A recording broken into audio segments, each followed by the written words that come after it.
and welcome to Saving People, Queering Things, the supernatural podcast where we really need to talk about Dean's non-human boyfriends becoming a trend. It's a problem. He has a type. Whoa. Don't shame him for it. No, we just need to talk about the trends. It's not a problem for him. It's a problem for me who needs my mental health. There you go. That's fair.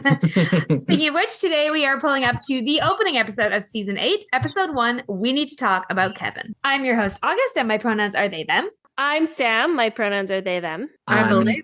Oh, you're good. you are Do definitely there. Do it. No. Do the 3 days in a row. I like that. Do the 3 days in a row. I was going to make a comment about that, so I'm glad you've made that comment now, Noah. Well, I feel like 3 days in a sis could be a really good, hilarious podcast title. Whoa. Wait.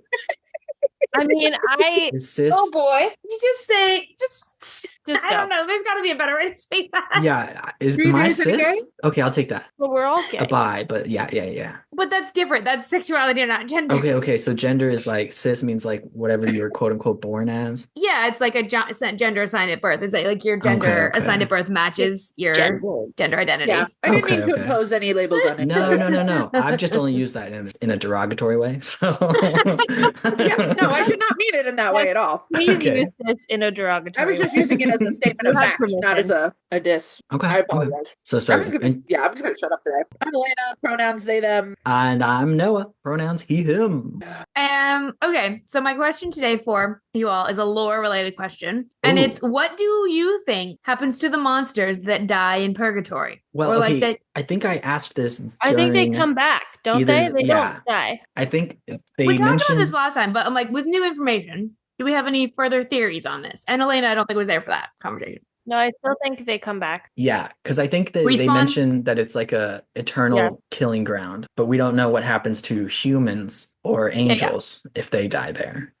Because like they're like, well, yeah, it's just an endless hunt, basically, you know. Right, like, so it's sort of a respawn situation. Yeah. But we made the Minecraft joke. That seems really problematic for Dean being hunted probably by the same monsters over and over again, because you kill it once and then they're like, oh, now you're not pissed. Well, and then they learn I have too. A question. No shade on Dean's abilities, because we all know that he's a great hunter. But like, really, he didn't die for a whole year in purgatory being hunted by somebody else. I mean, how big is purgatory? I guess the question is, how big is purgatory? I feel like he died and came back. Right. So is it just like you can't die in purgatory? You can die and he does seem a little bit. I don't know about that. Yeah. Because my question also would be, how big is purgatory? It doesn't seem realistic for him to be one of the most hunted things. Well, but he also ends up teaming up with a Leviathan. So like he's not by himself. Not a Leviathan. What? I thought Benny was a Leviathan. No, Benny's very clearly a vampire. He's a vampire. Really? Did you not see the fangs? Benny's a vampire. I watched this last night. Very important.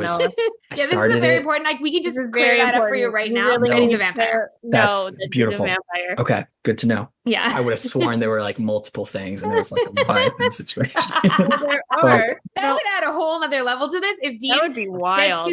After kills Dick, immediately goes to purgatory and immediately tags up with the Leviathan and hooks up with one. That would just be like a wild premise. Let me just like delete a lot of my notes for the first half. Oh no. No, it's good. It still applies. It's like, this is wild. There's a Leviathan that he's boyfriends with now. Yeah, I was doing what the fuck? What the fuck? That's valid based on that conclusion. Yeah. It's also.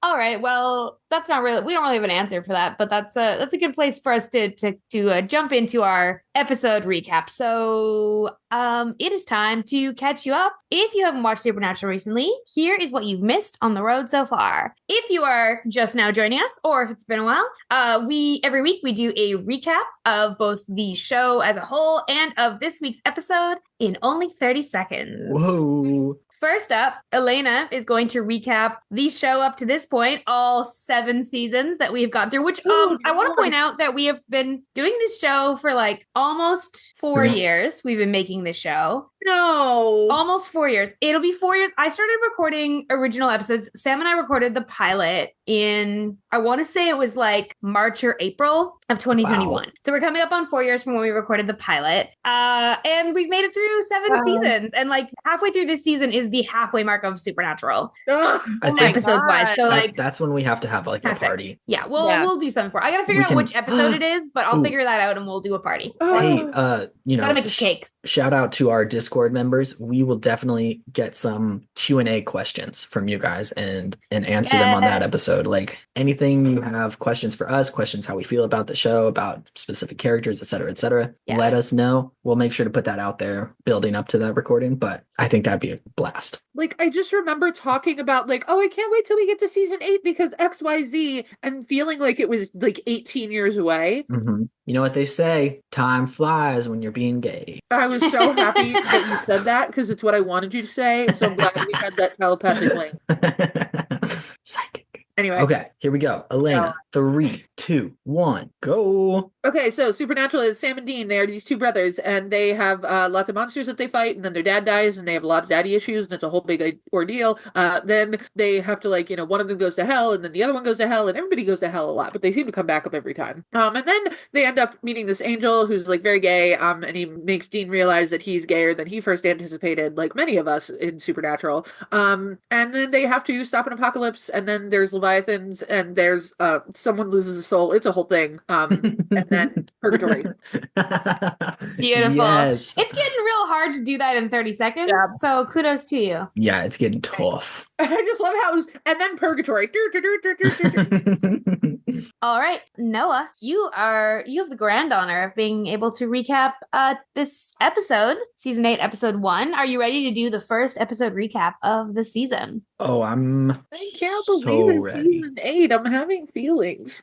I cannot believe season 8 is where it starts to feel really like I'm like when I was watching this as a fan, these are the seasons where I start to be like really like live and involved in the fandom. Where like when these episodes were new, and so I have a different experience. Like so much like the first 6-7 seasons I really binged, and then this point onwards is where it's like I'm kind of following with the fandom, and so I don't know, it just changes the vibe, the feeling for me. And there's just some like cool stuff in the way the show shifts in this era. It lost its direction in season 6 and 7 because Kripke had like such a concrete like arc that was so solidly planned, but then season 8 feels like Supernatural 2, like starts. Right, it comes back to itself in a lot of ways.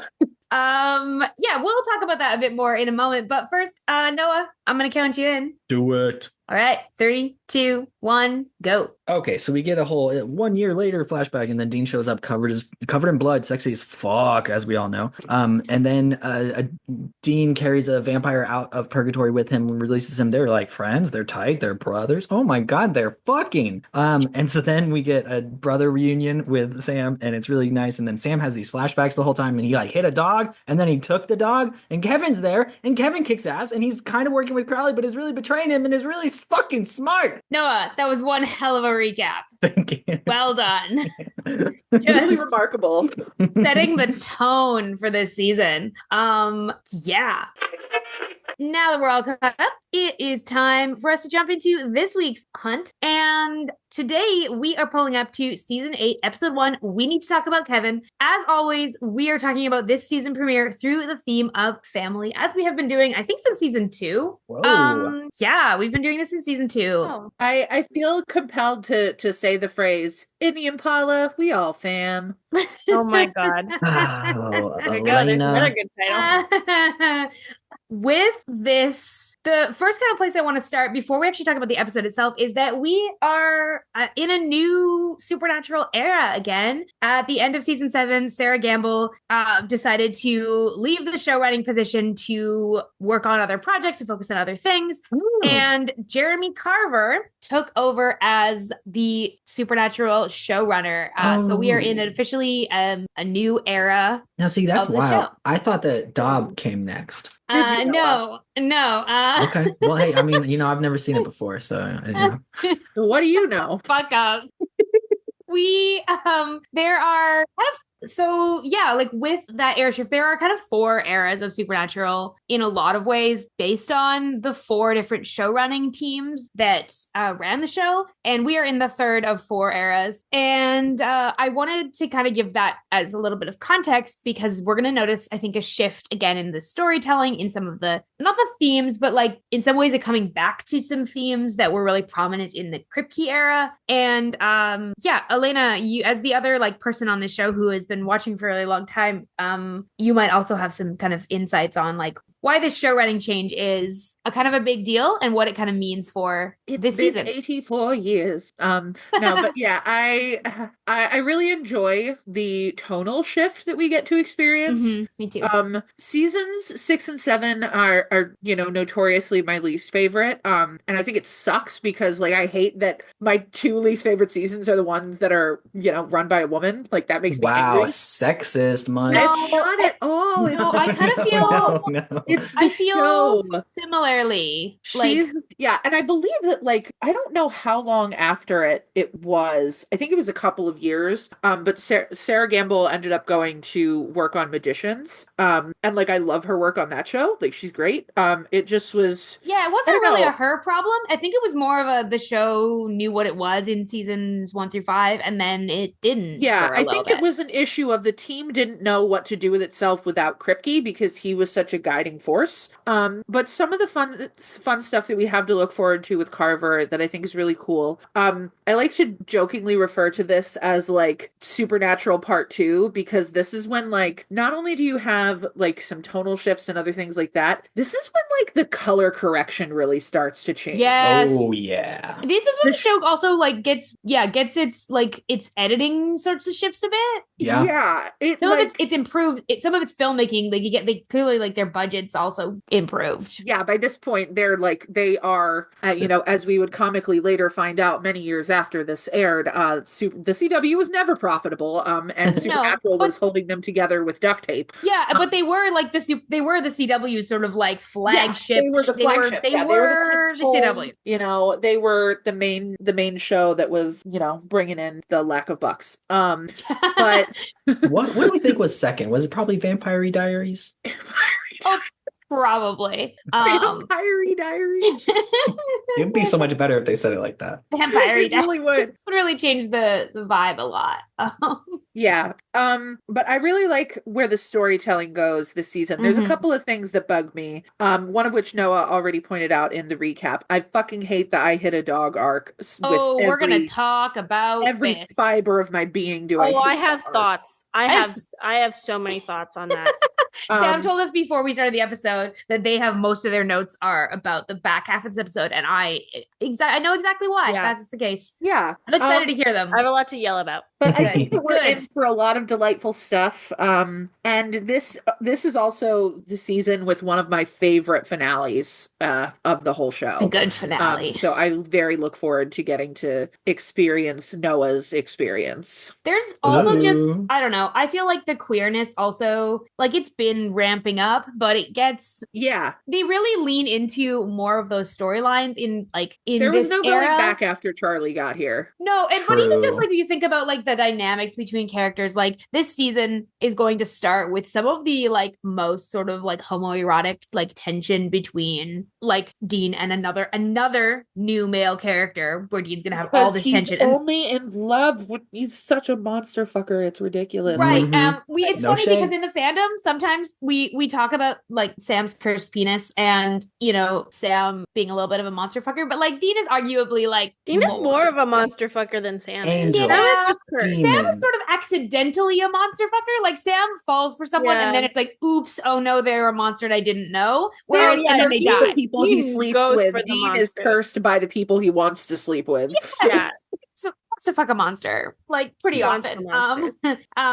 So let's jump right in. Let's do it. What do we want? Noah, first out, Noah, first impressions. Okay. Feelings, thoughts, prayers. The fact that it's a year later blew my mind. I was like, fuck no. We've done another what? Joke. And then forgot that they started doing some flashbacks to Purgatory, and I was like, oh, okay. And once I saw the editing color, okay, like for the scenes there, this is an iconic moment, okay? because I was like, I saw the tones that they were using, and I was like, oh shit. Okay, so first of all, this isn't the season in Purgatory, because I'm pretty sure there's still going to be a season in Purgatory at some point.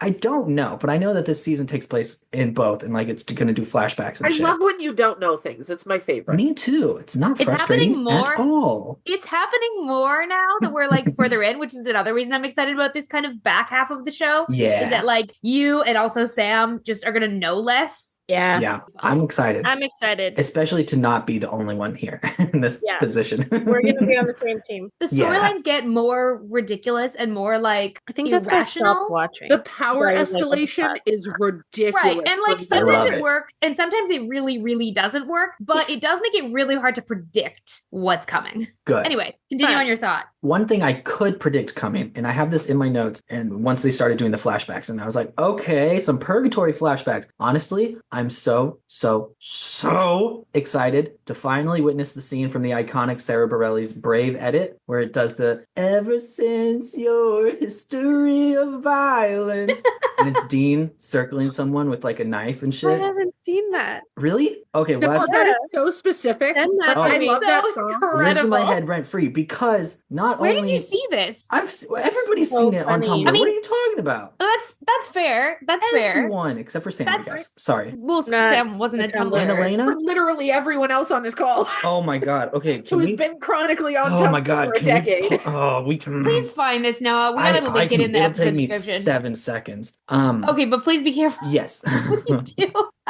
Sarah. Oh, it's gonna be the first video. Noah, do you not know that Sarah Bareilles is like one of my favorite artists of like ever? I almost got to see her in Waitress. I would have been so jelly because Used to Be Mine is like the saddest. I love Waitress. Such a good music. But anyway, so I was like, yeah, I'm gonna get to see that in this season. This is gonna be it. I should have just waited 20 seconds because it was the next flashback. And I was like, oh shit, that's it. That's my guy. Okay, but that scene, I love that. Even though I didn't watch Supernatural at the time when I saw it, that scene, I was like, oh, maybe I should watch it because that guy, I already knew he was hot, but he's covered in blood now.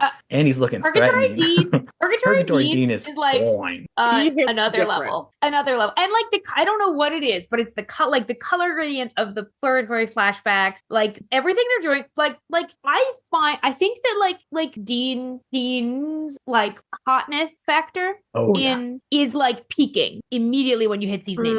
There's some shift that happens. He's gone for a year and then he comes back and you're like, man, because even there's cleaned some up energy there that's I think maybe it's that. It's like and I think Jensen does a really good job of playing the like I've been gone for a year and I'm not the same, which is something he like even literally says in this episode. He says, I'm like, great, you haven't changed, I have. And I think we get that energy from him right away. And it's very sexy. My only gripe is that we deserve the beard of Dean not having proper shaving equipment for a year. Yes, I get that. Yeah. But we got that with Soldier Boy, so it's okay. We did, but we could have had it. Just a slight retraction. We could have had it all. Slight retraction. It's history of silence, not violence. I'm sorry, guys. I fucked up. But I found the video, so it's okay. We'll watch it later.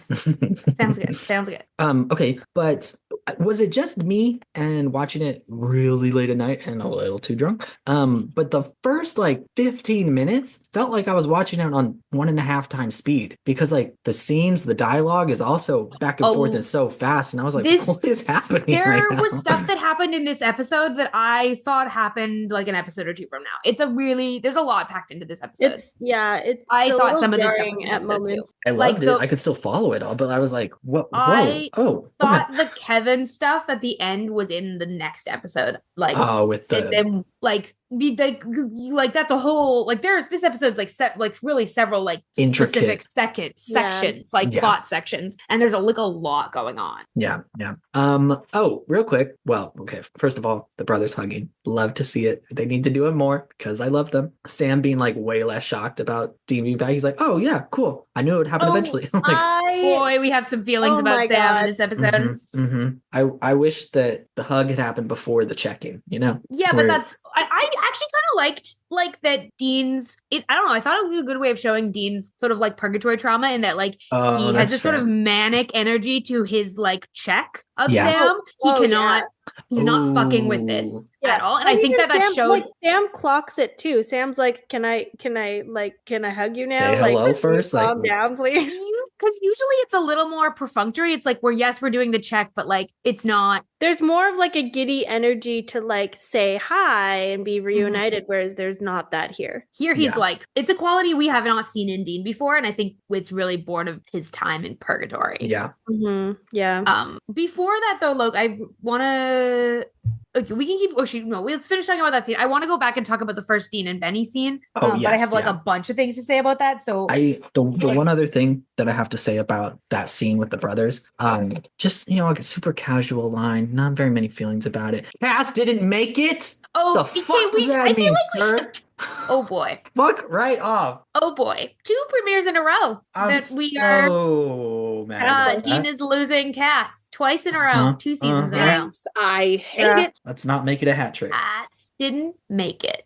The way he tells Sam, the way Sam responds as well. Like, I think first off, he says Cass didn't make it, and Sam's like, what does that mean? Because they've been through this before. Like, he's like, you need to be a little more specific. And then Dean is like, something happened to him there. Things got pretty hairy. Towards the end, he just let go. Which is still, to be fair, it's still really vague. Very what does that even mean? But Dean's like very much pretty closed off about it. Like, he does not seem interested in saying more, and Sam doesn't push. And Sam also is like, Sam expresses like a sadness that's like primarily for Dean. Like he's like, I'm sorry, man. Like, I'm sorry that happened. Like, really, it's like an expression of like, I'm sorry that you lost Cass again. Because I saw enough makes like, me he just knows. heartbreak. He knows what Cass is to Dean. Yeah. Of course he does. Everybody knows. And he makes that really clear to Dean. Yeah. Which... Speaking of how much Cass means to Dean, August, let's take a little flashback to the beginning of the episode with Dean and Benny. We need to talk about Dean having a vampire boyfriend. Totally not a Leviathan. But before we get there, we actually need to I have a theory. I've been sitting on this theory. Oh, shit. For so long, and I have to talk about it now. This theory is ready to hatch. I finally talk about this. I've been holding on to this since the end of season 1. Whoa. This actor has appeared before in the show. What? This actor has appeared as a vampire before. Yes, I was wondering because on our rewatches, now rewatching with the podcast, he showed up way back, and I was like, hold on, isn't that Benny? He showed up in season 1? Let me just like, I'm just gonna pull up something because was it 1 or was it 2? 1. It's early. No, it's 1. It's really early. I'm just gonna. I gotta pull it off. No, I'm just kidding. That would be, truly insane. Real. Oh, sorry. No, you're right. It is. Sorry, you're right. It is season 2. I was thinking of the first vampire episode. It's not the first vampire. It's like early in the series. So he appears in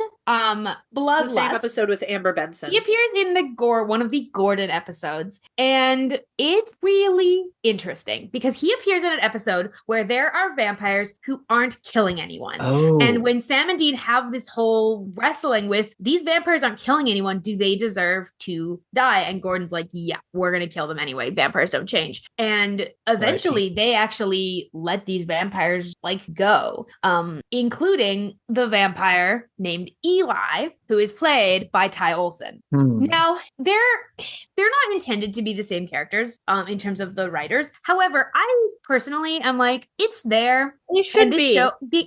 I think that it's way more interesting for Dean to trust a vampire in purgatory that he has previously met that was a pacifist. Yeah, that was a pacifist that was actually not killing humans. I think it makes a way more sense that the name thing, you can get around that pretty easily. Vampires live a really fucking long time. I have never known anybody who changes their name.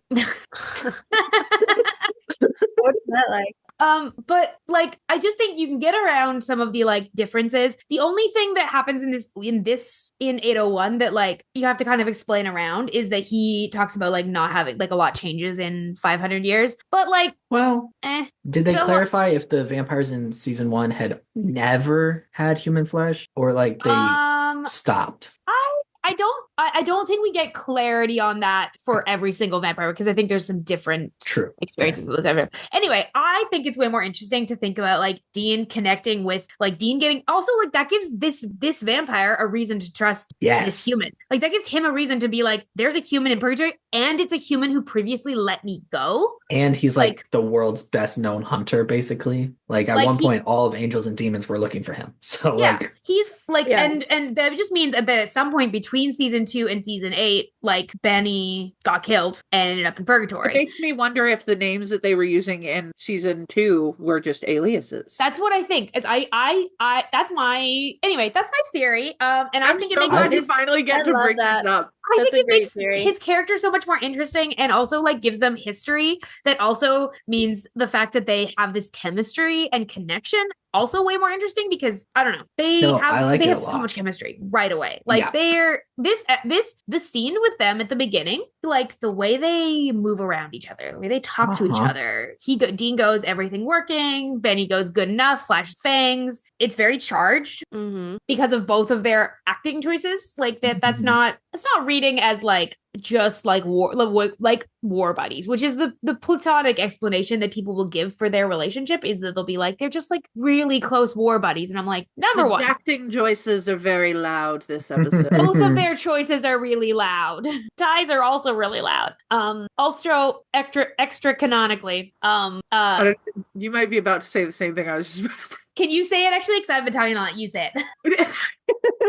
I don't know if it's what you were going to mention, but about the actors. Yes, you were gonna say the right thing. Right? Yes, one of my favorite fun things about this is that outside of the show, the actors Ty Olsson and DJ Qualls are both gay and they're married. They're engaged. Wait, they met on this is really yes. They met through cons and like neither of them are ever in an episode together, but they met from like going to the conventions for the show, and I think it was last year they announced they were getting married. They announced about a year ago that they were engaged. So cute. So the fact that Benny and Garth, I just love it. I love it so much. Well, and they've had like a 10-year, like they've talked, like DJ Qualls has talked about like how like it's been like over the past like decade their relationship has evolved. So like they've known each other for like 10 years, but they've like are now engaged, and they've said really cute things like we're gonna be old men together. It's very cute. It's so adorable. I've seen a lot of it, and I've actively tried not to like pay attention to who the other person is because I knew Garth, like I knew DJ Qualls. Yeah. So like, we were trying to keep this from you because I really wanted you to find out when we actually properly met. That's so adorable. And I'm delighted that was a reveal to you, Noah, because I didn't know. It just adds so much to like the queer coding of both Benny and Garth because we already knew like Garth already had like some huge bi vibes like at the very least, and for and Benny is the same. Come out of Dean. Sometimes I just say things to make Elena duck their head down and turn off their camera. Noah, why is this becoming a regular thing? Because Noah's intentionally trying to have it happen? Maybe. But you know what Dean's intentionally trying to have? Congress with men? What? That vampire duke. Anyway, sorry. They also showrunners aren't being subtle. Like, yes, there's some acting choices here, but the showrunners also aren't being subtle because there is a very clear parallel of like Dean saying goodbye to Benny with Sam saying goodbye to Amelia. Yeah. Like very parallel. Right there, and it makes me want to just shake the showrunners. It's like people watching the Siren episode and being like, no, the Siren's just like talking about how like the Siren appeared as a man because of he was like mirroring the brother relationship, and you're like, get the fuck out of here. Also, like, no, Sam, that's not how Sirens work. That they fucked in the Siren episode. Oh yeah, and doesn't give it a second glance. Doesn't even miss a beat. Talk around that, but like the queer coding is there for Dean, and we are no longer like pretending. The show, we can't pretend. Sam, you have some of the best facial expressions. I have been told that. My teachers tell me that all the time. Especially when you're like a little tired and you're just like I think you also have amped up your facial expression game because of the sign language. Because of my classes. Yes, I definitely have. Can we just make a comment? I think we need to make comments when someone pops in and pops out. So it's not like suddenly they just went radio silence for 20 minutes. Well, for Sam's, you probably don't need to because Sam's coming back. But it'll be weird that they won't make any comments for like a 20-minute span. I'll just mimic Sam. Sam's gonna hate that if you leave that in. If that isn't a bonus feature, I will be really mad. That's horrible. Horrifying, actually. Wait, Noah, I need to know what your me impression is now. What the fuck, Noah? Wait, no, here I go. Okay, ready? This is the real one. That exact face, just that's. I don't think I want to know. Incredible. Your impression of me. Sorry. One more thing. Does not sound like that. Use you. I'm sorry, but if you decide that a sorry is the then you're just mocking Canadians. That's too low hanging. After I did Sam, none of them were like genuine attempts. It was just good. Yeah, I feel like you typically don't have like the stereotypical Canadian accent. No. But every so often you will have an A where you just grow a beanie that has like the maple leaf on it, and it's amazing. What do you call toque? They're not called fucking beanies. I'm sorry. They're not called beanies here. They're called toques. Okay. They're called what? It's an Americanism to say beanie. Toque is the Canadian term. Interesting. And there it is. Your toque just grew out of your head with a maple leaf on it. That is not any way that I would have guessed to spell that. But Toque. Okay. I think it's probably French. Yeah, it's got to be. The QUE I have so many more questions than I started. Yeah, but let's. Anyway, yeah.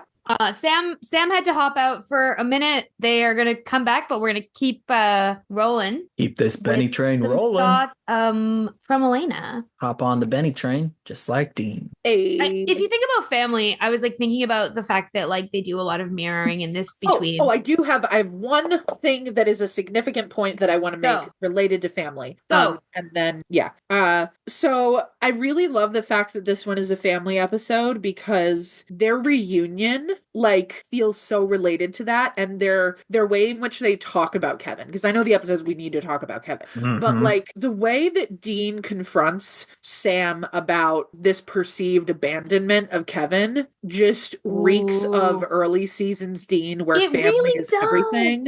It does. It's felt really flashbacky, and I don't think it's a coincidence that the episode starts with the family business hunting, saving people, hunting things. Our line. They start the episode, they open the episode with that line, and then to have Dean be really insistent about that. And it starts when I turned it on to just kind of scan through some of the scenes and whatnot. I completely forgot that it also starts in a campground setting, and that when I put it on for a second, I was like, oh shoot, did I put on the episode by accident? And then I can say the name. I'm gonna have to bleep that out again. Why? You meant season 1, episode 2, but we don't say that word here because that's a fucking curse. It attracts it to you if you say it. I have never heard this information. Oh, well, you live in the place where you should have heard it. The mountains are not far from you. Listen, no, we're too busy with our squonks. Do you know what squonks are? Squid skunks. Is a Pennsylvania known creature that has so much anxiety that when people approach it, it cries so hard that it turns into a puddle of tears. So sounds fake. But I do believe it. Okay, but is it attracted? It just sounds fake. Is it attracted to you when you say its name? Maybe, I don't know. Okay, well, we're just gonna say they're too busy having an anxiety attack, just like me. We're just gonna say Supernatural season 1, episode 2. You know what that is? Supernatural season 1, episode 2. High five! Thank you so much, Courtney. Oh my god! Oh no! What a cryptid the squonk is. I'm sorry.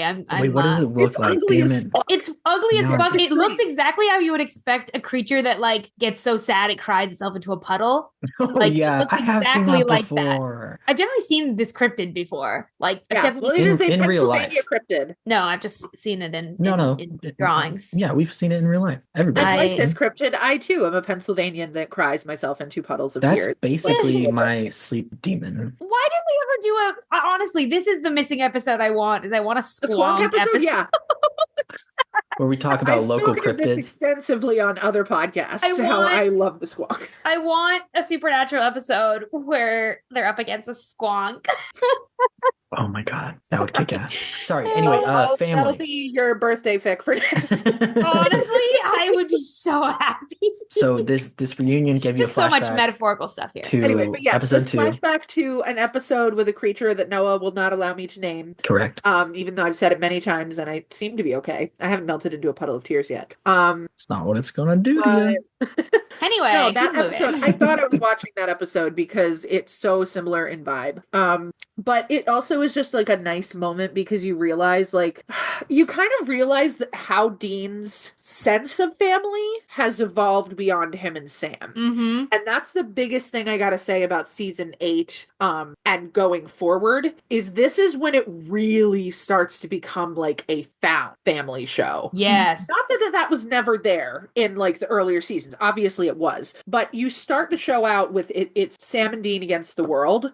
And season 8 starts to feel like when it's the Winchester family and all of the random weirdos that includes against the world. All the people they've collected. Well, and I think like we've been evolving towards that. But like in the first 5 seasons, there's a lot of that tension of like the push back of like to the two of them. Yeah, of like chosen family versus biological family. That's a lot of the tension they have with John and with Bobby and with like even Ellen Michael and Joe. Yeah. Lucifer. Even that storyline is very much about like this tension. And with Cass, like of like, do you trust someone like Cass over, you know, like it and they've been pulling on this tension, but I do think you're right, Elena, that this is like when it starts to really shift and be like very clear that it isn't just about the two of them anymore. Yeah, and the fact that Dean intentionally gets mad, like not intention. I mean, he doesn't want to be mad at him, but like he's upset with Sam, who is his blood brother, for abandoning someone who had become like a brother to them and someone that they felt responsible for and looking after. Because Kevin very much feels like a little brother figure to them at this point. Yeah. And I don't think they don't know him super well. And Dean does use the term responsibility, but like that's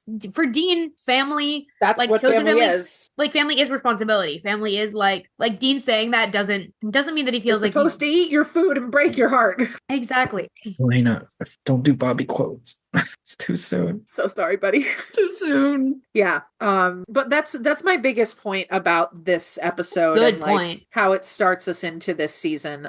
Because there's so many good things in season 8. I have a lot of like soft, warm fuzzies about this particular era of Supernatural. Good shit. Which is the Carver era, which I knew as a fact.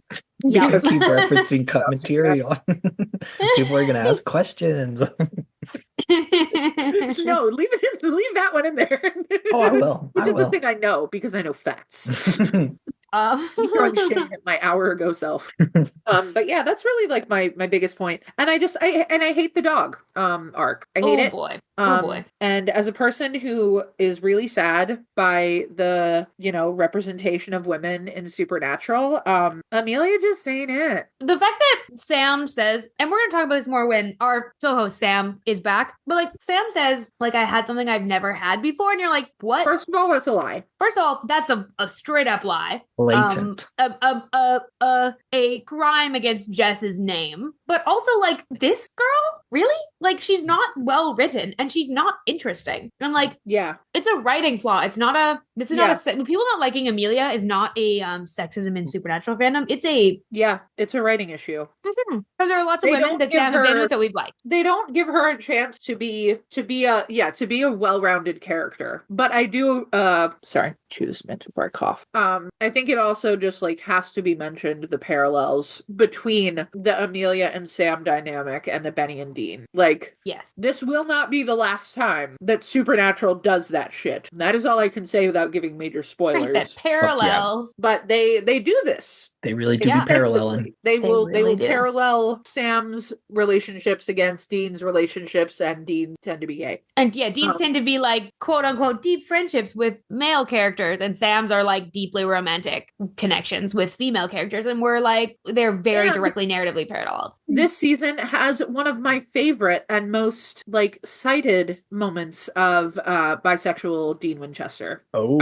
I know what you're talking about. I'm pretty sure. August already knows what it is. Text me so that I know that I'm correct. But y'all should text each other at the same time. My phone is charging. Never mind. Just text me. But I will when I grab my phone. Talk about one other thing from the first conversation Sam and Dean have, because Sam says, like, Sam's rebuttal to Dean is like, nothing says family quite like the whole family being dead. And then says, for all I knew, what we do is the thing that got every single member of my family killed. And like, first off, Sam's psyche is not doing well. Nope. But then he says, for the first time in my life, I was completely alone, which is like notably like not true. Mystery spot, sir?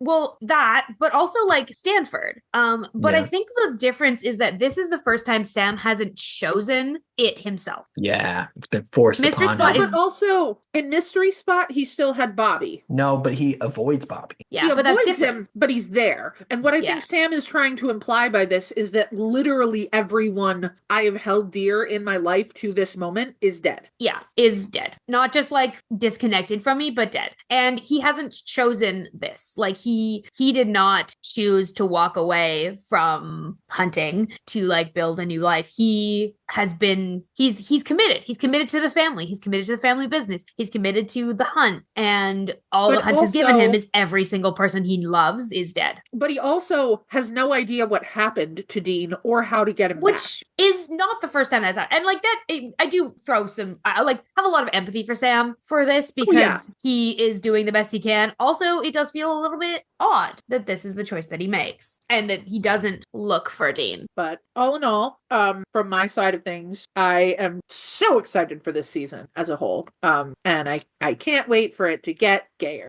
And boy, will it. Oh.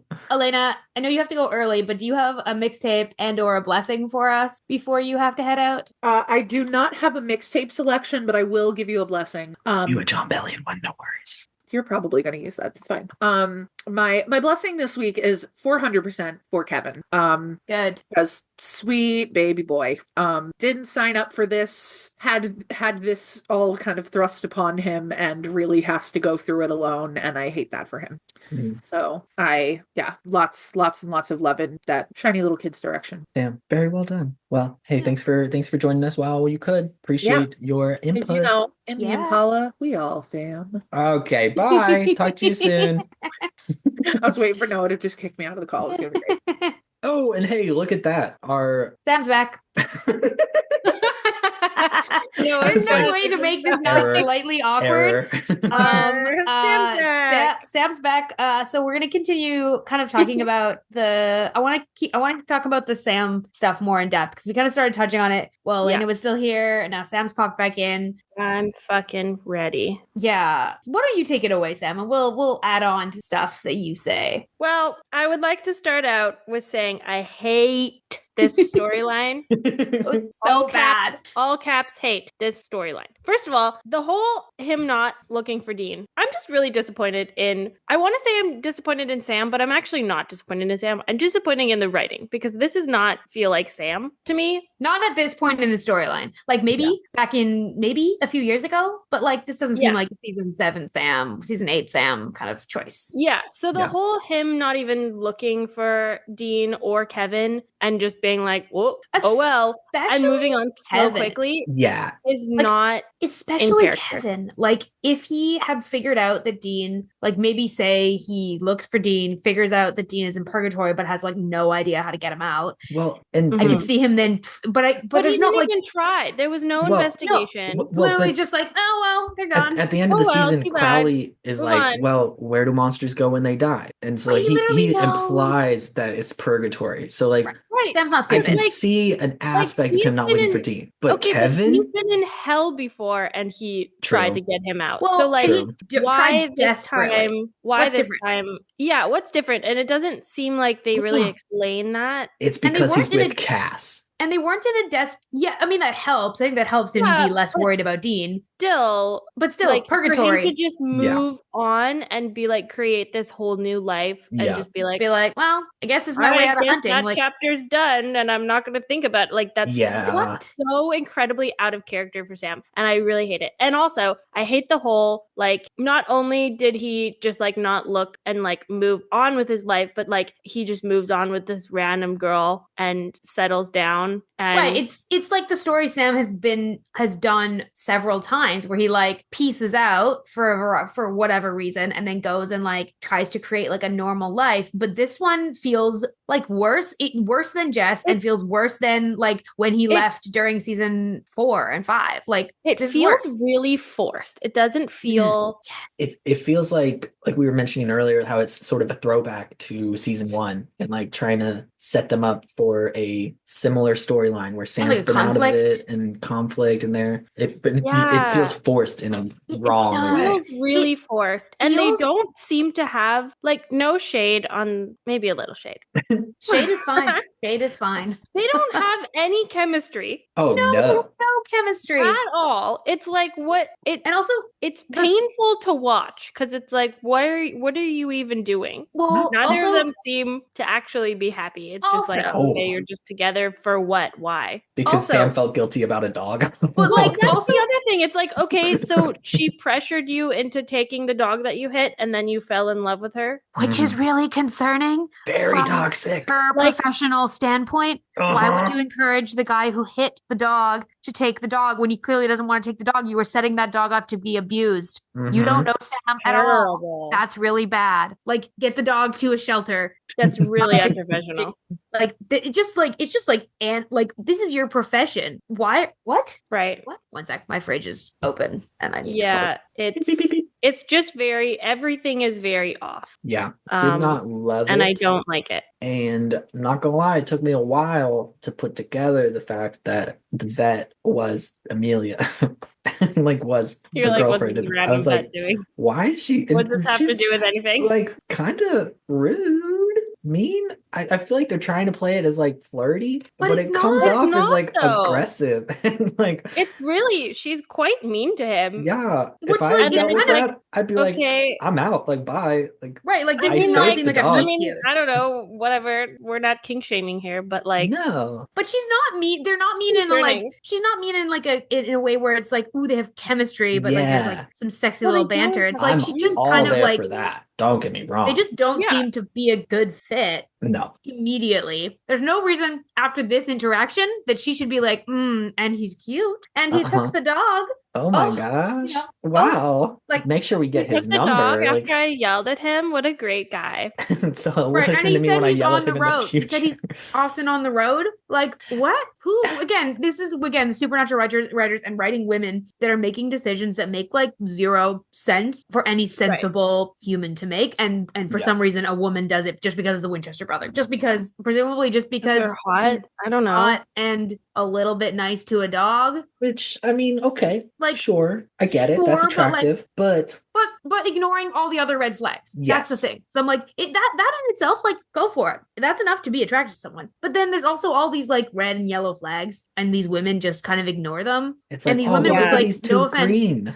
zero person. These women with no offense, but like kind of very little personality written into them. Yeah. Like, what personality does she have? Animal caring and kind of mean, and that's all we get from her. Really? What? Yeah, like it's not. It's It doesn't seem like Sam's type either. No. Like, know Sam's type. No, not like, she's at all. Smart, but that's about it. On the contrary, right? Benny, but like Sam has more of a like feisty type. Like she's just really she's kind of blah. His biggest relationship since a human was a demon who manipulated the hell out of him. Pun intended. But I mean that's what I like. Not it that wasn't healthy. Well, but no, it wasn't. That's true. This is what I mean. It was believable. This is not believable. Yes, their chemistry. It's not believable. Again, forced is the best word for this. It's so forced, and I really don't like the choice that the writers made with this because is forced. It seems very out of character for Sam as a character. It Yeah, just doesn't fit. It just feels really off. It seems like they're trying to do it because you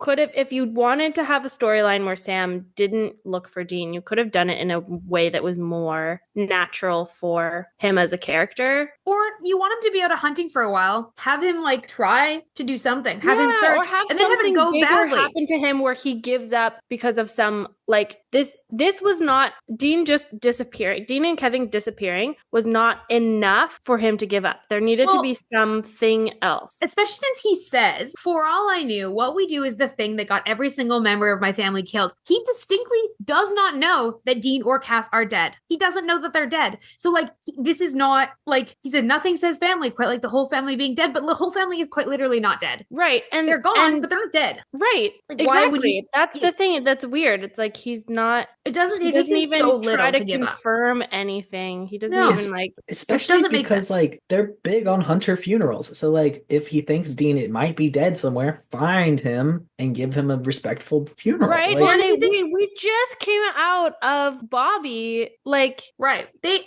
Just because you haven't been somewhere. How do we know what? No, I was just saying, don't get too far into that because it's gonna make me emotional. Because August showed me some videos in the interim, which real fucked with my head. It was bad. I have to make Noah sad with fan vids for like the first time because there are finally fan vids that were made around the time before season 8 aired, and so they're all ones that are safe for him to watch, and it's delightful. Very good. It's wonderful. We'll link a couple of them in the episode description because they're great. So Sam, remind me to send you the links when this episode goes up. Yeah, send them over.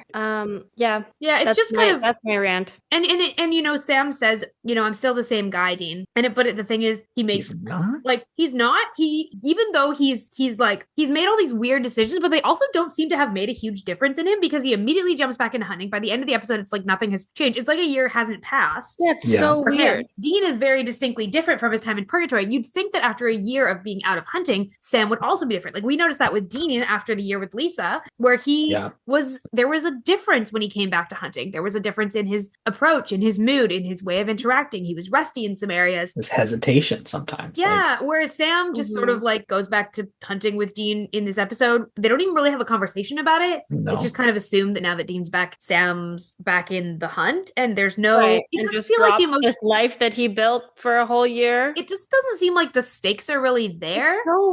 They're not following, and like they build this thing that doesn't make sense, and then they don't follow through. So even though it doesn't make sense, it doesn't follow through and start to make sense even in its consequences. Nope. Mm-hmm. Another thing, I think it's totally unrealistic that we wouldn't once get reference to the name of the dog. Yeah. That's fair. Yeah, there's just like some holes in this. Also, I feel like Sammy is the type of person who, if he had a dog, like that'd be his dog forever. For sure. Like he just leaves the dog. Bye. Like I know he leaves Amelia too, but like dogs are different. I don't know. It's weird. Mm-hmm. Again, it's just weird. Like not it feels checking really out. Weird. Yeah. Going back to the conversation closer to the beginning or middle, I don't know, of the episode. Sam is talking to Kevin in the church. Yeah. Also an odd conversation. Right? And something that Sam says after everything is like, oh yeah, you know, this life, it gets better. Mm-hmm. What the fuck are you talking about, Sam? I also had this note. I also had this note where I was like, what do you mean it gets better? Like, right after he ditched hunting, right after he took gotten better for you. And also, he's saying about the past year?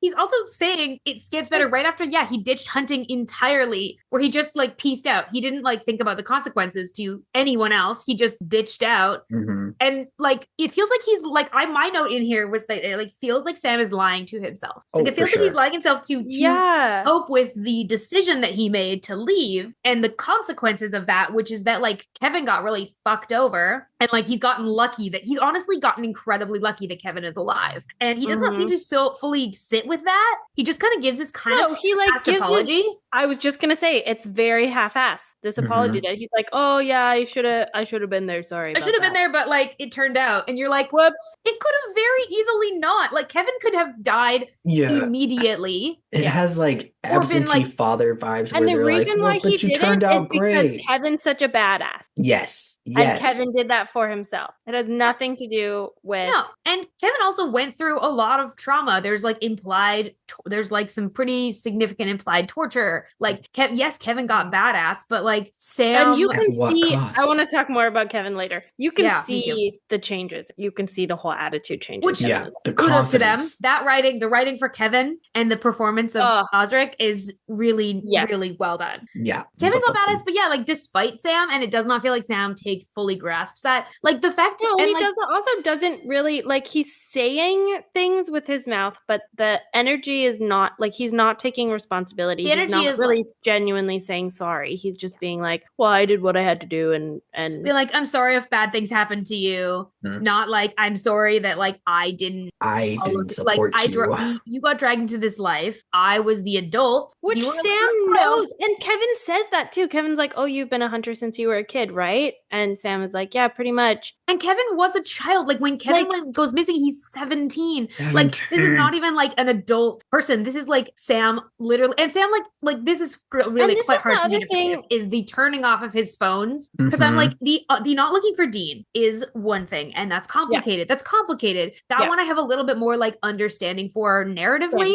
With him turning off his phones so that he won't get Kevin's messages is kind of hard to forgive. Because I'm like, Kevin's definitely alive. It's Kevin. It's any Jody, other hunters. It's Garth. Like, literally anyone else. Yeah, but now that Bobby's was gone, just like, I'm gonna leave the life completely. I'm gonna walk away and not feel guilty about it at all. Right. No. And that's the thing that really bothers me, is because that's so out of character. I think I agree with August, where like the not looking for Dean is complicated. And I feel like they could have written that in a way that made sense. Yeah, they didn't. They didn't. But you can read around it a little. But with everything else, it's so out of character. And this conversation with Kevin, where Kevin is trying to get something out of Sam, like Sam is usually that person who has that empathy and who can take his own experiences and relate it to other people. And that's what Kevin's trying to do. And he's just not taking it. Like Sam is not. It's like something has turned off. And even when he was soulless, we got more of Sam than that. Well, like, and it's weird. And this is something more really off. This is more concerning than Soulless Sam, because Soulless Sam was like, why doesn't he care about anything? And then you found out he was soulless. There was you were like, oh, that's why. Whereas this, it's like, there's nothing happened at the end of season 7, because like in season 7, he went through all of the stuff with Lucifer and the hallucinations, but that they're not giving that as an, like, it'd be one thing. It like way that this could have been made more interesting is if Dean disappears, Kevin's gone, and Bobby's gone, and Sam starts seeing hallucinations, and that's why he leaves. That would be different. Would have been so much more interesting, because then at least you'd have some like rationale for like why he makes this massive decision with all these consequences, instead of him just kind of being like, everyone's gone, kind of. Just going like it just doesn't match his emotion. It doesn't match his emotional arc from season 7, and so it feels really jarring to see him. You know that meme where the guy like puts his fingers up and then like fades out of the picture. He's like, oh, peace, woo, and he's gone. That's Sam. Yeah. And also the way that he's talking about Kevin and Dean, like he says, oh, you disappeared, as opposed to I feel like past Sam or real Sam, the way that he's supposed to be written and his character would be like, you got taken, or like, right. Yeah. Someone did something to you. Something did. Yes, exactly. It's very like blaming, passive. Kind of. It's like, oh yeah, you disappeared. So you left me. He's avoiding responsibility. He would recognize, like, if Kevin disappears, it means that someone has him. He knows Crowley took it. It means that he's somewhere he doesn't want to. Like, it does. It's it feels like he's avoiding responsibility. It's frustrating to say the least. Which is again out of character. Yeah. And not to assume anything about the future, but the way that both of y'all are just as mad about it leads me to believe that there's not like some in-universe explanation later on. And I hate that. I hate it. I can say we're gonna get like more information, but it's not gonna make me less mad about this. Okay, yeah. And they don't, the Sam Kevin stuff, I don't remember if they ever have any other conversations about it, but they kind of do a lot of hand waving of this for Sam. In terms of like the narrative, there's a lot like of like being like, you're not really responsible, kind of, it's fine now. You're all together. And you contrast like the chemistry or the lack of chemistry with Sam and Amelia with the like actual chemistry of Dean and Benny, who have like so much chemistry in every single interaction they have, and it's just like hard to buy. Like it'd be one thing if Sam and Amelia were the only pairing shown in this episode. It'd be one thing, but to directly contrast it with one that has such raw chemistry, and I mean raw, I think it's a misstep. Like it's it seems like if you were gonna do this storyline, which like the parallel is really cool. If you're gonna do that storyline parallel of like, ooh, Sam left hunting and is with someone, and then ooh, Dean stuck in purgatory also with someone, had to hunt constantly, but also picked up a partner in that. Like that could be such an interesting contrast, but they kind of downplay it by like having Sam's partner be like so boring and like not have the same. Instead of getting like a strong, interesting contrast, you get kind of like a meh contrast. And all I really want to do is I don't really want to see Sam and Amelia. I want to see Dean and Benny. I want to see more of Dean and Benny. Whereas like Sam and Amelia, it feels like literally Sam hit a dog, and then like I think that's how Dean described it. He's like, "What? So you hit a dog and then you just like stuck around with her? Like that's it?" And that's it. That's weird. Basically it. There's nothing else to the story, and that's the whole story. Bad. Yeah. I need and not to say that this is equivalent in any sort of way, but there needs to be a metric for, does this show actually care about animals and pets? By like, are they named? Does more than one character interact with them? And I'm not saying it's equivalent to the Bechdel test, because that is way more important. But Supernatural fails us on the Bechdel test more than they have ever tried to succeed. And I would just love, I want more pet info. Right, like let's not just use the dog as like sort of I think it's trying to make us feel sympathy for Sam and like feel like connection, and instead it doesn't, because it's such an infuriating storyline that like the fact that he's caring for this animal doesn't actually feels contrived. Now, if it was a cat, I would be way more invested. Way more invested. Okay, the thing is, Sam does not seem like a cat person. No. Dean? No. 100%. Sam is a dog person. Sam is a dog person, for sure. Dean won't say he's a cat person, but is a cat person. But he's going to be like, we don't need a cat. Dean wants to be a dog person, but he's actually a cat person. 2 days he's later. a cat person and angry about it. Yeah. He's going to be sitting there like watching TV or something, and the cat's like cuddled up on his shoulder, and he's like, I hate this. And then he's sitting on his lap and he's petting him. I've read fic where that's the case, where like cats, where like they're like domestic fics, where like Cass gets a cat and Dean's like fucking cat, and then Dean gets really attached to the cat. And the cat likes Dean more than it likes Cass type of vibe. And Cass is a little annoyed about it, but also like, haha, I told you so. Yeah. I love that. Just for the record, that is my dad with every cat I've ever brought home to them.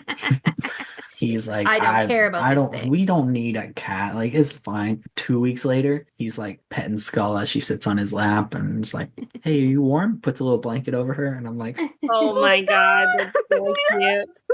Now, however, it's flipped the other way because she started spraying everywhere. So he's like, when are you going to take Skull home with you?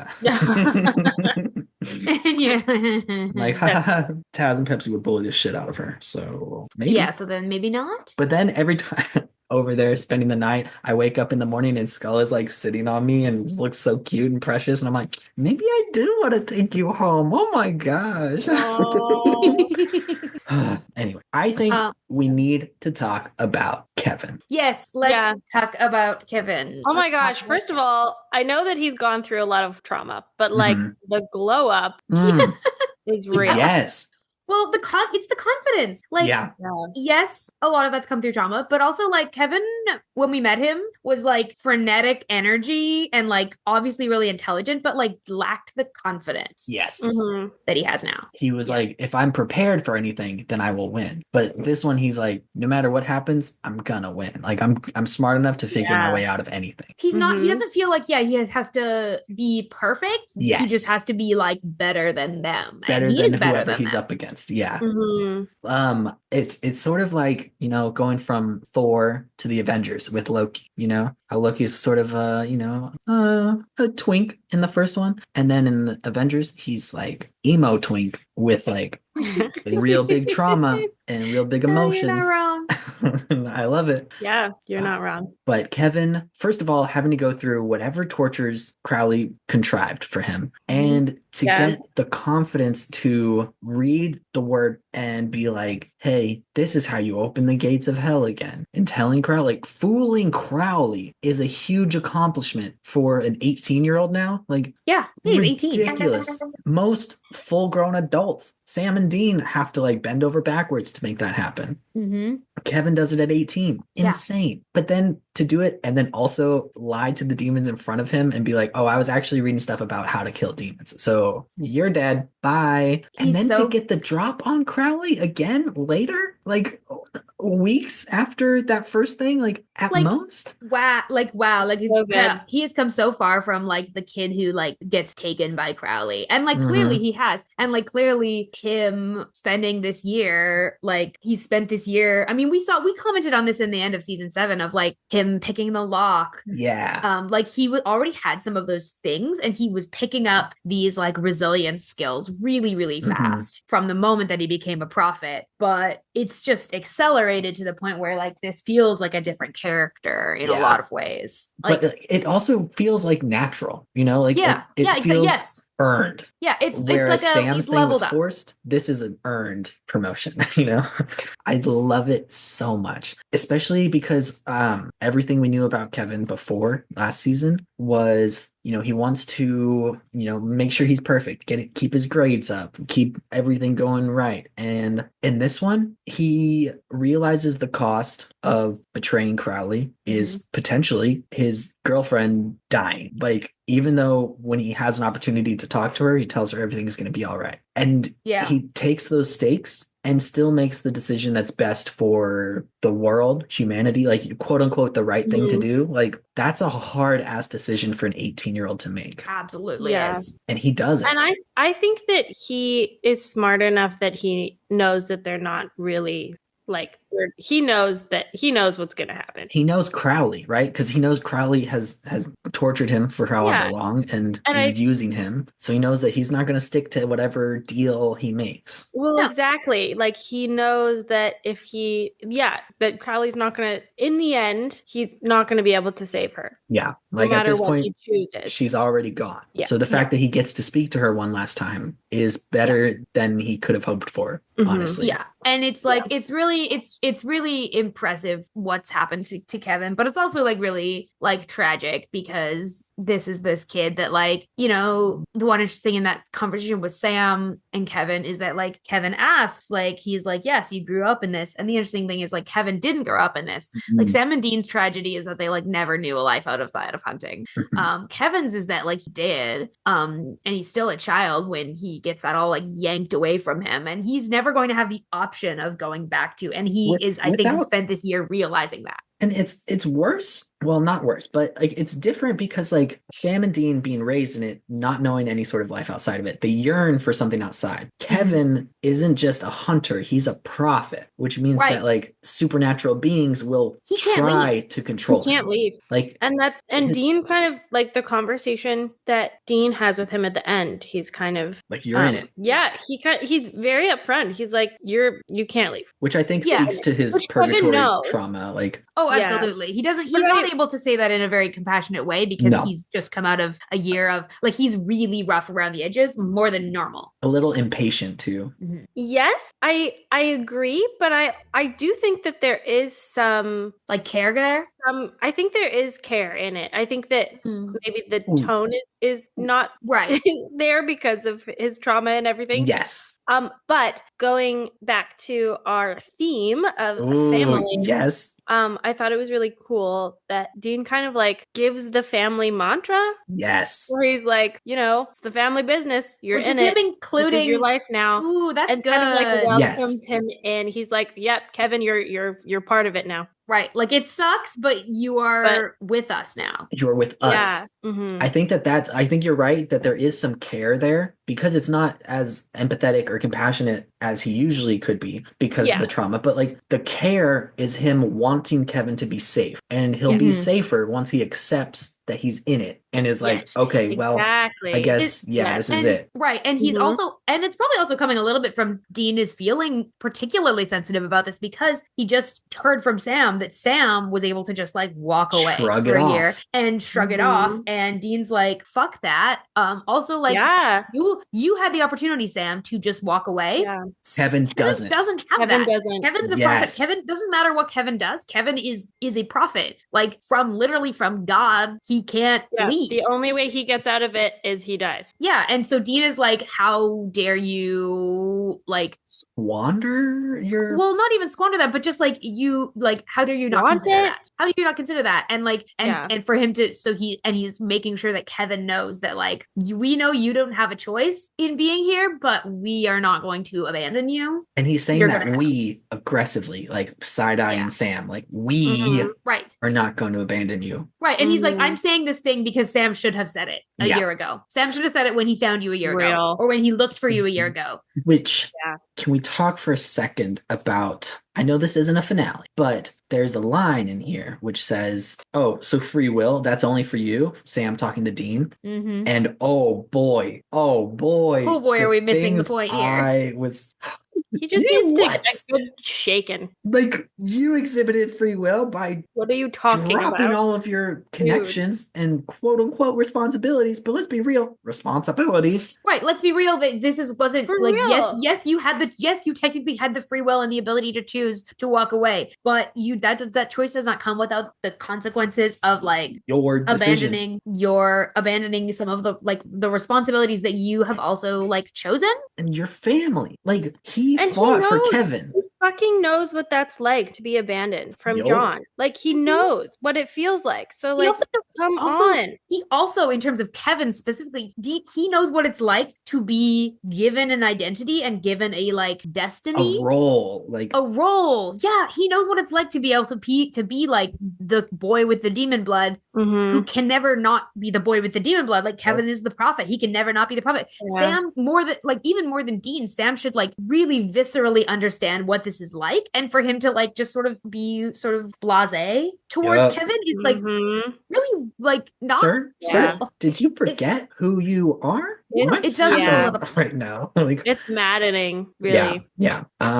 Okay, the last thing that I really have a note about is the fact that Kevin knows how to close the gates of hell forever. Yeah. Which is fascinating because big deal. What do I think that means about like whether or not it's you close the gates and every demon on earth gets sucked back in, or you have to like hunt them down and then once you get them, they won't come back. You have no ability for demons from hell to come back out. Like kind of unclear at this Kevin point. Kevin kind of makes it sound like, oh well, they'll all go back. And I feel like that's not quite the case. I feel like might also depend on if they're demons in vessels, or not. Like maybe I feel like it makes it a one-way trip, but you still have to send them on that trip. Right. If you send them back to hell, then they can't get back out. Yeah. Ooh, it's just very. You're right. It's very interesting, and it's like, and Kevin understands the stake. Yeah. And I do love that. Mm-hmm. He has really like taken it in stride. Yeah. And it's really cool to see. I know I said that was my last note, but I really liked, no matter how mischaracterized we think Sam is this episode, there's one scene that I feel like speaks to him and knowing his brother and ordering a burger for Dean without Dean asking, without like really knowing that Dean was hungry even. He like gets it and is like, this isn't for me. Like this is for him. Like that was very good and spoke a lot to how they communicate a lot, like the wordlessly showing acts of care, that I liked that one part of Sam this episode. Yeah. It's one of the only moments where he feels like himself. Yeah. Like doing a thing for Dean without saying anything about it, without making it a big deal because Dean doesn't want him to. Yeah. But like showing up in the way Dean wants him to show up. Needs him to. Yeah. Doing something normal. Mm-hmm. Yeah. You know what? And I meant to mention this way earlier, but I kind of got sidetracked with the the Rage Against the Sam machine this episode.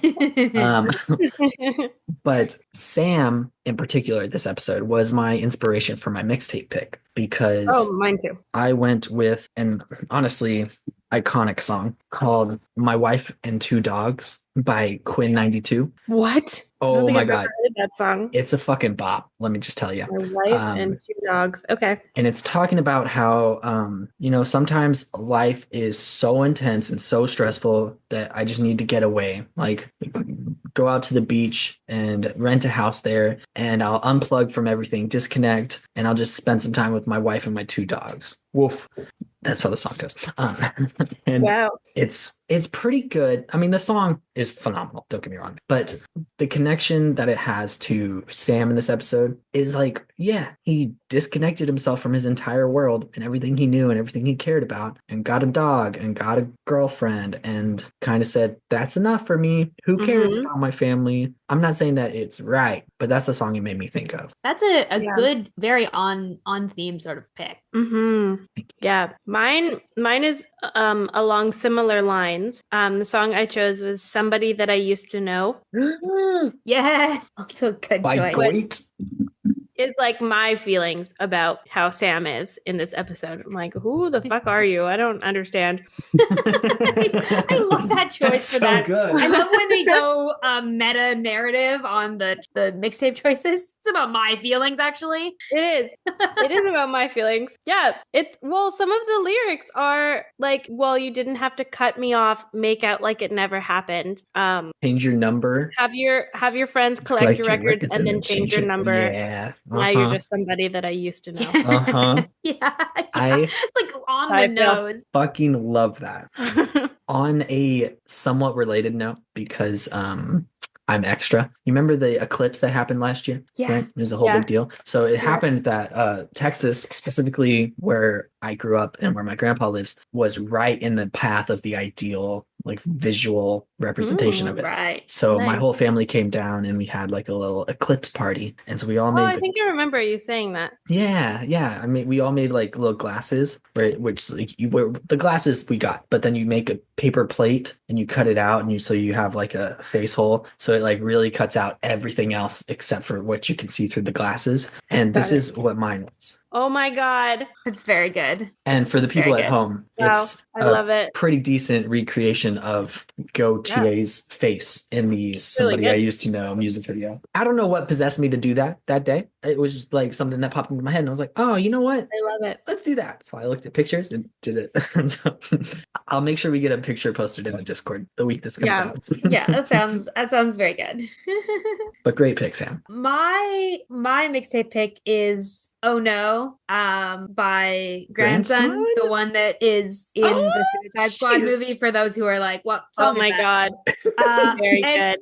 So I'm going with a good pick. Oh no! I've literally had it in my in my playlist to use for I love that song for an episode, and I'm specifically like the vibe of like the Dean in Purgatory vibe. Oh no! Like it's just kind of got that like feeling, that like sort of pumping energy, that sort of like, oh no, I'm back to the block again, getting fucked up again. Oh no. Like it's like it seems to suit sort of the energy of like fighting for your life for a year in purgatory. Okay. And it's just like a banger. Like it's such a good, yes. I was listening to it today and I listened to it several times through. That song is so I was like, this is fucking so phenomenal. I love it so much. Also Elena texted me their mixtape suggestion. Nice. Afterwards, and it was Liar by Camila Cabello. Okay. Yeah. Written by John Bellion. And they said that it felt like when Dean came back and found out that Sam had turned his back on everything and everybody and was like, well, you're a liar about everything we said about wanting to be there for each other and for the people that we care about and all of that. So real good pick, Elena. Good pick. I have my last couple of short notes. I think we do need to point out that part of the whole interaction of Dean and Benny sort of meeting is because Dean doesn't seem to be just trying to keep himself safe in purgatory, but also seems to be actively hunting monsters in order to ask them where Cass is. And I think we just need to, like, there's not really anything else to say about that. Just like, it's important that we know that, like, that's clear. Like, Dean was actively looking for Cass. Yep. Which, can we blame him? Not at all. No, but it's just like, that's significant. Why is Cass hiding from Dean? Yeah. Question mark, question mark, question mark. Good question. Oh, another thing that I noticed in this episode, I need to know what the fuck happened with Dawn, because Dean says there's 2 rules: never take a joint from a guy named Don, and no dogs in the car. What's up with Dawn? I mean, you're not gonna like any answer I give because it's gonna be sad. Oh, please tell me. Like, I think, fairly decent reason to believe from previous stuff and also stuff that's coming later in the show that Dean's been roofied before. Like that, I'm sorry, I don't really know what else to say. Like, it's my only answer to that is sad. Fuck. Yeah. I think that, like, Dean's been bait before. Dean's, like, we know sort of the history with John and hunting, and like also, there's John Winchester's a piece of shit. Not a fun time. It's what I'm. No. Yeah. Okay. Well, that breaks my heart. Yeah. But another thing, a fun reference, as opposed to that really heartbreaking one. Dean at one point says there are 31 flavors of being nasty about purgatory, I think. Yeah, he says a couple of things that are pretty funny, because he also says, he's talking about a demon, and he says, Spanky the demon, you're the one who uses too much teeth. I had a note about that. Like, but Lord, how many monsters did you fuck in purgatory? The 31 flavors, Baskin Robbins always finds out, you know what I'm saying? How many monsters did you fuck in purgatory? Is the question that I have right now. I think. Oh, you're the one who uses too much teeth. That's why there's 31 flavors. Because there's 31 monsters. That's insane. That's hilarious. That's so silly. Can I move to a more serious Benny point? Of course. That will still kind of match this energy. Number one, we have really interesting lore in that, like, we find, like, Dean carries Benny out, presumably, like, not, but it's like not like it's kind of clear, like, it's not like his, and it's not like a soul because it's a vampire, so like it's sort of like his essence, but it's sort of has, it doesn't really unclear about that, because again, vampires also, you know, often depends. Was Benny like born a vampire, or was Benny turned? We don't really know. We don't actually know that much yet about Benny. I think we've got proof in this episode that vampires are essentially transformers. So Dean carried his spark over. Right, and it is like, I think, you know, soul is not like necessarily like the wrong word, but not a human soul not in the same way as a human soul. But anyway, that's just, I think, interesting lore. Interesting to drop that humans can carry other creatures through a like dimensional boundary. Right, that doesn't otherwise allow those creatures to escape. And without possession, you know, because I think demons could Mm-hmm. pass through, like, when they're possessing a vessel, like, sure, they could probably do maybe that. Not well, like, probably not, because otherwise my guess is that they wouldn't be able to. Really? Like, not purgatory, other places yes, but not purgatory. Purgatory is designed to be like a monster lockbox. Like, the Leviathans couldn't get out of purgatory until Cass sprung them out. True. So, like, I don't think demons are getting out of there based on possession, but also humans don't generally end up in purgatory, so, like, true. Has there ever been a human in purgatory before? I feel like there hasn't been. It doesn't appear to have been. There's a whole Catholic thing about some guy who got stuck in purgatory. I don't know, fucking John, maybe? St. John? I don't know. It rings a bell, but I'm sorry if we are disrespecting any sort of religion out there. Supernatural lore. The supernatural lore. But also, you gotta pay to go to heaven? Oh, thank you. It's a little weird. Okay, then the note I actually wanted to make here was that about the final conversation that they have, because like when he first gets Benny out, it's funny. The Supernatural Wiki describes it as the two embrace with great affection, which is, you know, we're not going to touch that. Dean tells Benny to stay out of trouble, and says, "Call me if you need any help." And they talk later on when Benny calls him, and he kind of just calls him, like, not because he actually really needs help, just because he kind of needs to just because he wants to talk. He just kind of is like, we got to stay away from each other, but I miss you. But it's tough. And like Benny's sort of expressing like, it's tough being back on Earth. It's tough being back in a place where like I have to be controlling these like urges to feed and to kill. Like I've been in a place, and like Dean has talked about how like purgatory felt, said earlier, Sam, he said purgatory like felt pure. And I think it's like purgatory is like uncomplicated. And so because purgatory is uncomplicated, Dean just like leaned into, oh my God, being a hunter. But now he's come back, and for both him and Benny, now it's much more complicated. Purgatory is pure, it's uncomplicated, it's black and white. It's black and white. Yes, exactly. Like the visuals of purgatory are meant to sort of imply that like things are less complicated, they're less vibrant, they're less, that's so good, straightforward. It's so I love the choice to make the purgatory scenes the coloring that they are. Like I think it's just such a good choice. It it's does very so much muted. because, and does feel kind of like dingy and dark. Yeah, and sort of like, it's a lot better than the how they left off last season, where it was just like actually dark instead of like making the tone of the image dark. It's like, oh, you're in a dark wood, there's no one around, and your phone is dead. Like, what are you doing here? Like, right. Yeah, like at least you can see it now. Yeah, it still feels kind of like you're looking through like a night vision camera almost, but you can see everything. Yes, and that's important for like the visuals. And I also like the idea that like purgatory sort of, you experience it as sort of a perennial like dusk, where it's never bright enough to see, but it's also never dark enough to be like truly dark. You can never really hide from the monsters, but also you can never really fully see them either. Like that's a fascinating, like purgatory is like such a fascinating like thing to add to this world. Like we've kind of known or like guessed that it existed for like a while now. We've seen heaven, we've seen hell, now we see purgatory. Interesting in a totally new way. Yeah. It's kind of like in hell, it was all like, I think the most we saw of it was Dean, like with all those hooks and whatnot strung up. And that's like one flash. And then heaven, we got a whole like little storyline in, and it was like very bright. And we've seen hell as like endless lineups. Oh, that's as well. right. In like the Crowley, office type setting. Yeah. And it was also very like flickering light bulbs and like dingy walls and really run down type of like depressing. Right. This isn't quite depressing. It's like, it's a beautiful forest, but like something feels off. But everything is trying to kill you. Yes. And it's so, I think they do such a good job with very little, because flashbacks aren't long, and they do a really good job of like showing us exactly what their lives were like. And exactly what it was like to be purged. And like we get kind of all the information that we get is that Dean's looking for Cass. He teamed up with Benny. At some point they found their way to the exit, and Dean rode, dying to know. Whoa. Benny rode Dean out. No, it was the flip. I was saying it the wrong way. Hey, they probably flipped. Probably, Dean's a switch. Let's be real. I was just going to say, I feel like he's a switch. Oh, absolutely. For sure. That's true. I was trying to make a clever pun the other way. No, you did. You did. Very much so. It took me a minute. It was my fault for jumping on that. Just like Dean jumped on that vampire dude.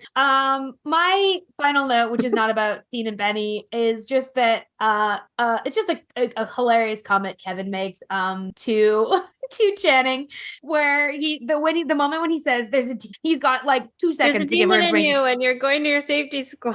Never change, Kevin. Never change. I love it. So kind. Like, right. He's but kind. Also so comedic. Comedic as a like the Kevin knows the most important 2 things that Channing needs to know is, number 1, she needs to know there's a demon in her. Like that's kind of important. Like, but also like he knows that the thing she ultimately wants to know the most. Right. He's like, that's going to be her next question. What college did I go to? It's like, I'm sorry to break your heart twice. But I'm sad news and sad news. Bye. Oh fuck, she's gone. Like, the last shot, the shot of them driving away with Kevin looking out. Watching Crowley snap her neck was rough, especially because they did slow mo. It was glorious because that's some good filmmaking right there. That was fantastic. Yeah. Did it make me feel better about what happened? No, but damn, it was visually well done. Yeah, visually Crowley, well done. Crowley being a little bastard. That's just him. That's how he's gonna be. This he's is gonna be that Crowley always. again. Well, this is Crowley again. Like last season, he was kind of on his heels the whole season. Yeah. Now he's the big dog again. Yeah. He's the big dog again. He's got all the power again. He's the king again. He stopped pulling punches. Right. He's no longer needing. He doesn't need to play Knights of the Winchesters anymore because it also kind of hurt that, if I remember correctly, Kevin was the only one watching when his girlfriend got killed. Yeah. Like Sam didn't even turn to look. Dean obviously is driving, so we can't expect him to look. But Sam didn't. Kevin's so alone. Like Kevin's so alone at the end here. Like he's the only one witnessing this. Yeah. It's another thing taken. Do we think he even tells them? Well, yeah, he says at he does at the gas station. You're right. Yeah, You're right. when they ask him how he's doing, he's like, "Oh well, my girlfriend's dead, so not great." Yeah, shit. But I feel like Sam doesn't look because he knows what's happening. True. And he doesn't want to witness any more trauma at this point because he's still in like denial about how he's handled the last year. Yeah. Also, do we think that time in purgatory runs the same?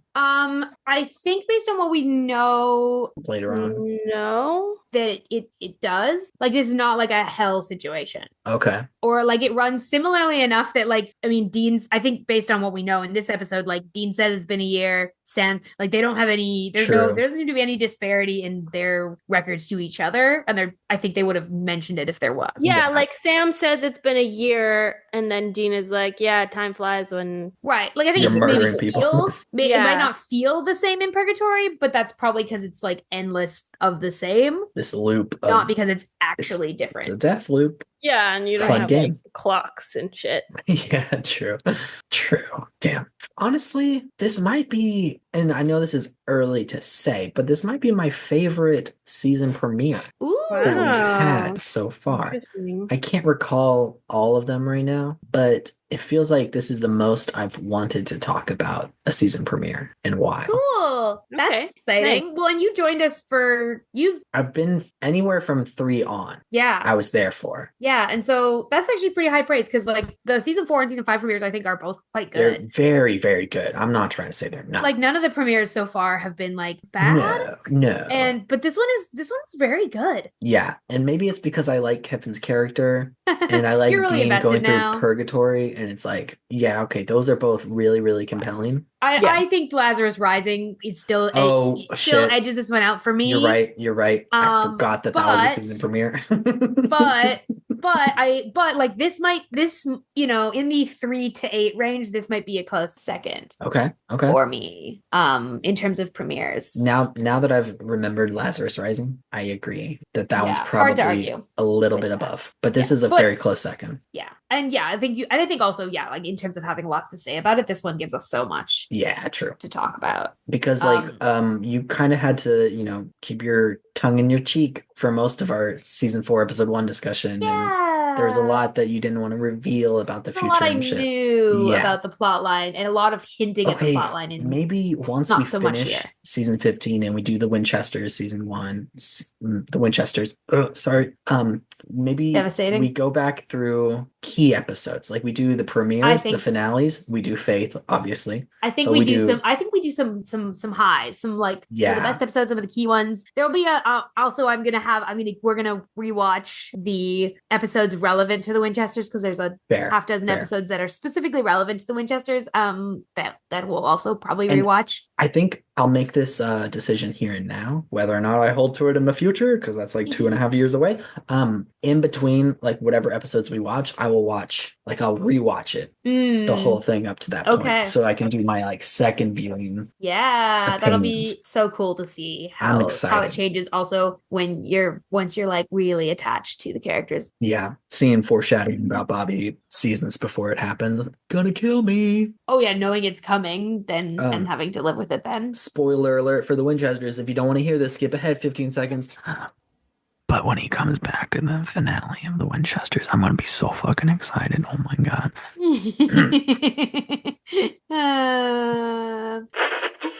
It is now now time for our final segment of the episode, and that is our character blessings. So if you haven't been with us before, every week we each choose a character to bless, to send well wishes for, to send our love to show our connection with. And Elena has already given their blessing earlier on in this episode to Kevin. And so we'll pick right up with Sam. Who do you want to bless this episode?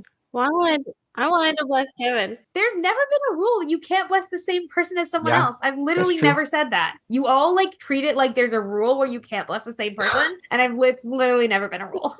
That's so funny. I try to say this like every few episodes because someone will be like, "Oh man, I can't bless it." I'll be like, "You can." No, there have been multiple times where we do bless the same character, but it does take a little bit of convincing. I'm not gonna lie.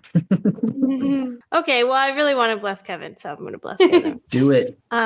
Yeah, he really has grown and seen some shit, but he's really, he's taking it in stride. His confidence is like the way that he carries himself is really badass. Fuck yeah. Yeah. And like things suck for him. He just watched his girlfriend die, so that's I can only imagine. Yeah. But he's got the brothers. He does. Now he does. He should have had one of the brothers for the whole past year, but right. Yeah. Right. We're done with that.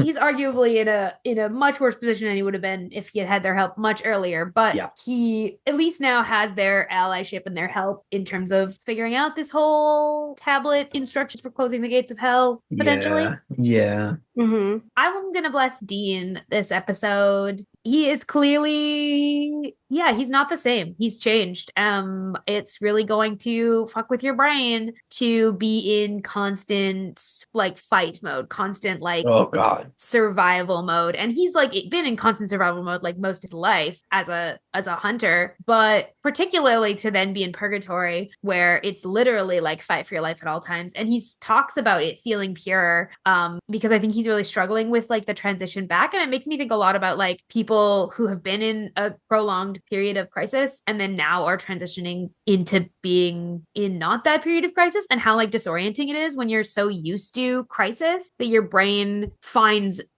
safety or like less crisis or like normalcy really distressing. And I think Dean's immediately finding that he's come back from purgatory and everything's kind of distressing. And so just like a blessing for navigating that as a person, and for anyone who has navigated that, because that's really tough. And he is trying to do that while holding to his values of caring for the people around him and saving people, hunting things. And so blessing for Dean. That's good. Well, I'll follow it up with mine. My blessing this week is going to go to Bobby. No, just kidding. It's going to go to Sam because I get acting out of character, and sometimes shit happens and it's all different and it's all weird, and you have to try to find yourself in the middle of that. But on the other note, like, we as a species do better when we are connecting with people who care about us, and cutting yourself off from all of that is not the best way to deal with that, no matter what. No, and just restarting your life. Not healthy. Trying to run away from stuff that you feel like you may have done wrong, or you did wrong. Like, no, not healthy. And that's something that I've been trying to get better about, is like, when I'm going through a shitty time, like, not to cut myself off and not talk to anybody. It's hard. Like, it's hard. It's difficult. It's hard to do. It's hard to reach out when you're like struggling. Even if like, you a lot know of the other person can't help. Right. Talking with them about it is always going to be more beneficial to you as a person. And I'm sending blessings to Sam because I know he could have done better. And I know that a part of him wanted to do better, but he didn't let himself try. And that hurts. It's a really good blessing. I can see myself in him a little bit there. And I'm hoping he does better in the future. Yeah, this is not Sam's finest moment, but also it's not his final moment. So true. And that's all we can really hope for, is that our worst moments aren't our final moments. We can always get better. I like that. It's a really good blessing, Noah. Got really poetic this episode. You did. With that blessing, that's going to bring us to the end of this episode. Thank you both. And thanks to Elena as well for this like really lovely discussion. I love this episode. Yeah. This discussion was amazing. It was a really fantastic time. I agree. Thanks for having us, August. Always. Yeah. Always good to go do another season premiere. It always feels really exciting. That fresh new season smell. Yeah. Season 8. Let's go. Well, if you want to hear more from us, make sure that you are subscribed to Saving People Queering Things wherever you listen to your podcast. Share our show with your friends. And additionally, if you haven't checked out our Queering People Saving Throws, is our D&D adventure. It's going to be on its own feed soon. So stay tuned for that and listen in. It's a good time. You can also join our free Discord server where we have conversations about any sort of thing, whether it's the episodes, daily life, sharing pictures of our pets, all of the above. It's a great time. You can find links to our socials. You can catch up on the latest season mixtapes, which, speaking of, how do you guys feel about that season 7 mixtape dropping? Yeah. I've been loving it. It's great. But all of that information is up on our website, queeringthingspodcast.com. If you are interested in supporting us in a more tangible way and in getting some cool perks for that, you can find our Patreon at Saving People Queering Things. If you search it there will also be a link in the description, and there's a link on our website. We are really excited to have launched this, and so nervous too. Yeah, and but we're grateful for any support that anyone is interested in offering, and it helps us make this show better, and also helps give you some fun little goodies. So absolutely, you can check that out. Because I mean, let's be real. We have given some of us 4 years, some of us 3 years of our lives to making this show be fantastic and so much fun. And I'm not going to discount how much help it has been for us as people to have a community that we can come together on and talk about a show that we love. But sometimes it gets a little difficult to be able to support ourselves at the same time. So we'd appreciate any help out there for sure. Don't feel pressured. We will still be coming out with episodes weekly. But if you want a little something to intrigue you into supporting the show, some very unique merch. Like, it's very fun stuff. We've gotten some fun stuff. Some fun stuff. Yeah, go check it out. At the very least, go look at it. But until you do, be sure to ride along with us next week as we explore season 8, episode 2. What's up, Tiger Mommy? Through the theme of chance. Thank you all for coming along for the ride, and we wish you a peaceful road until we meet again.